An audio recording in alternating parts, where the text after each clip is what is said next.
বলিউডের নাচ শুধু পারিশ্রমিক নয়, এক জীবন্ত শিল্প। ভারতের উদয়পুরে সাম্প্রতিক বিয়ের আসর যেন কেবল শিল্পপতি রাজু মন্টেনার কন্যা নেত্রা মন্টেনারের নয়, বরং পুরো বলিউডের এক মহা মেলার মতো হয়ে উঠেছিল। তবে আসল চমক এনে দিয়েছিল বলিউডের তারকারা, যারা নৃত্যের জাদুতে পুরো অনুষ্ঠানকে ভিন্ন উচ্চতায় নিয়ে গিয়েছেন। রণবীর সিং, জাহ্নবী কাপুর, অনন্ত আম্বানির মতো হাই প্রোফাইল বিয়ের আসরে নাচার জন্য পরিচিত। কিন্তু তারা একা নয়। বলিউডের বড় বড় তারকাদের পারিশ্রমিক শোনার পর আপনার চোখ কপালে উঠবে। রণবীর সিং প্রায়ই বিয়ের আসরে নাচেন এবং শোনা যায় একবার নাচের বিনিময়ে 1 কোটি রুপি বা তার কিছু বেশি পান। অন্যদিকে আলিয়া ভাটও একসময় বিয়ের আসরে নাচতেন।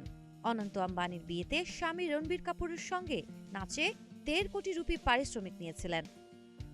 আর সালমান খান, তার উপস্থিতি যেন পুরো অনুষ্ঠানকে অন্যরকম বানিয়ে দেয়। তিনি বিয়ের আসরে নেচে পান 2 কোটি রুপি।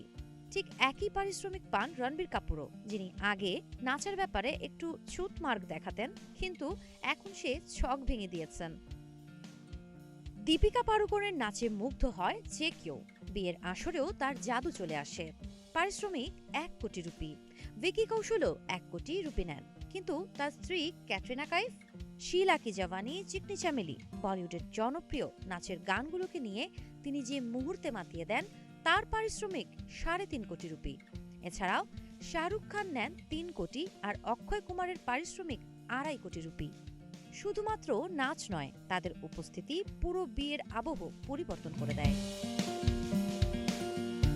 বলিউড তারকাদের এই পারিশ্রমিক শুধুই অর্থ নয়, এটা তাদের খ্যাতি, ফ্যান ফলোয়ার এবং অনুষ্ঠানকে এক অনন্য স্মরণীয় মুহূর্তে রূপান্তর করে তোলে। বিয়েতে নাচ, পারিশ্রমিক এবং তারকার জাদু সব মিলিয়ে এই আসর যেন দর্শকদের মনে দীর্ঘদিনের স্মৃতি হয়ে থাকবে।